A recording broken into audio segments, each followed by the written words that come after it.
The Highwayman, Alfred Noyes, author and poem introduction.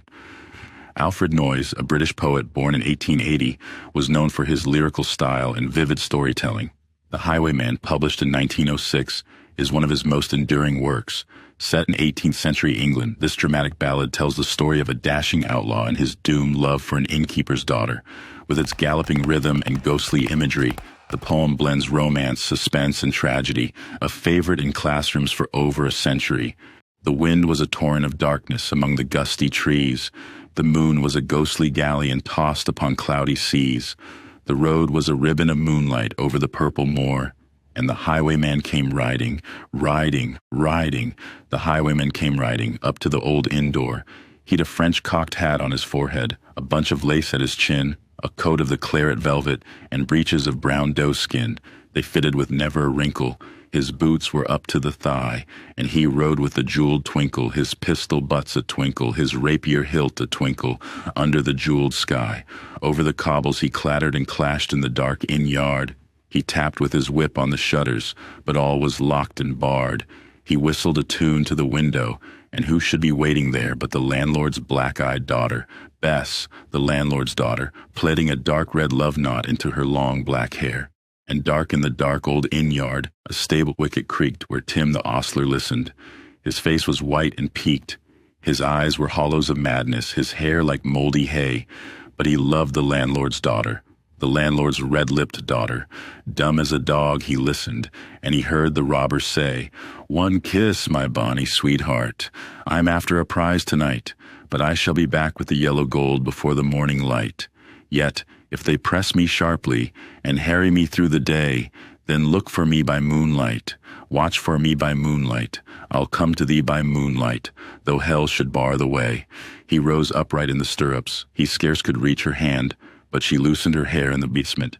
His face burnt like a brand as the black cascade of perfume came tumbling over his breast, and he kissed its waves in the moonlight. Oh, sweet black waves in the moonlight. Then he tugged at his reins in the moonlight and galloped away to the west. He did not come in the dawning. He did not come at noon, and out of the tawny sunset before the rise of the moon, when the road was a gypsy's ribbon, looping the purple moor, a redcoat troop came marching, marching, marching. King George's men came marching up to the old inn door.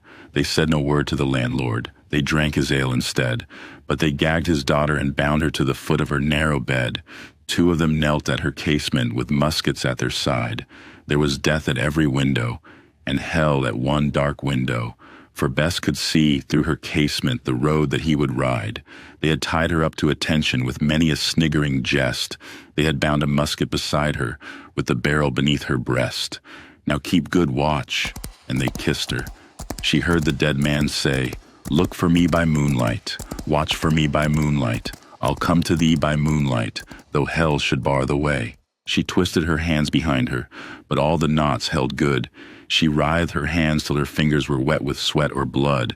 They stretched and strained in the darkness, and the hours crawled by like years, till, now, on the stroke of midnight, cold, on the stroke of midnight, the tip of one finger touched it. The trigger at least was hers. The tip of one finger touched it. She strove no more for the rest. Up she stood to attention, with the muzzle beneath her breast. She would not risk their hearing, she would not strive again, for the road lay bare in the moonlight, blank and bare in the moonlight, and the blood of her veins in the moonlight throbbed to her love's refrain. Tlot, tlot, tlot, tlot. Had they heard it? The horse hoofs ringing clear, tlot, tlot, tlot, tlot in the distance. Were they deaf that they did not hear? Down the ribbon of moonlight, over the brow of the hill, the highwaymen came riding, riding, riding. The redcoats looked to their priming. She stood up, straight and still, tlot, tlot, in the frosty silence, tlot, tlot, in the echoing night. Nearer he came and nearer. Her face was like a light. Her eyes grew wide for a moment. She drew one last deep breath. Then her finger moved in the moonlight.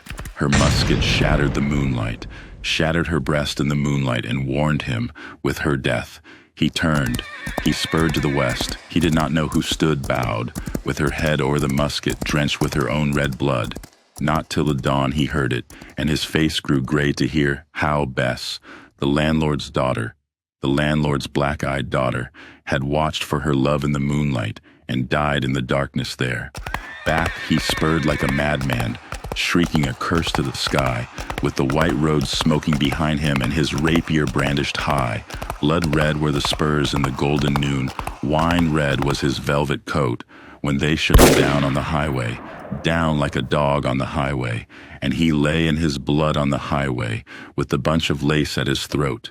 And still of a winter's night they say, when the wind is in the trees, when the moon is a ghostly galleon tossed upon cloudy seas, when the road is a ribbon of moonlight over the purple moor, a highwayman comes riding, riding, riding. A highwayman comes riding up to the old inn door. Over the cobbles he clatters and clangs in the dark inn yard. He taps with his whip on the shutters, but all is locked and barred. He whistles a tune to the window, and who should be waiting there but the landlord's black-eyed daughter, Bess, the landlord's daughter, plaiting a dark red love knot into her long black hair. Crib notes. Interpretive analysis. This poem is a ballad, a narrative poem meant to be heard aloud, with musical rhythm and emotional force. Its meter is galloping, mimicking the hoofbeats of a horse, a deliberate choice by Noyes to create tension and forward motion. At its core, The Highwayman is a love story, but a tragic one. The characters are archetypal: the heroic outlaw, the devoted woman, the jealous betrayer. Bess's sacrifice is the emotional high point. She gives her life to warn her lover, a moment of intense romantic heroism. But the story doesn't end there. The highwayman's grief fuels his own death ride, and in the end, both lovers perish. The final stanzas turn mythic, hinting that their spirits still return in moonlight, riding and waiting, bound by love even beyond death. Why does it endure? Because it speaks to something timeless, the human longing for passion so strong it transcends fear, logic, even life itself. Alfred Noyes was born in 1880 in Wolverhampton, England, and became one of the most celebrated poets of his time.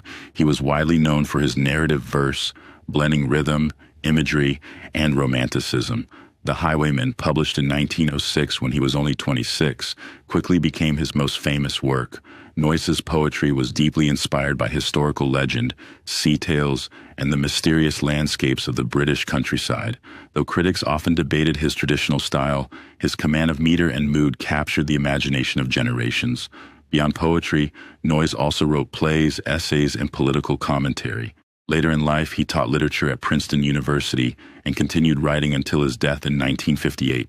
Today, The Highwayman endures not only as a poetic classic, but as a dramatic fusion of love, betrayal, and destiny, set forever against the moonlit road,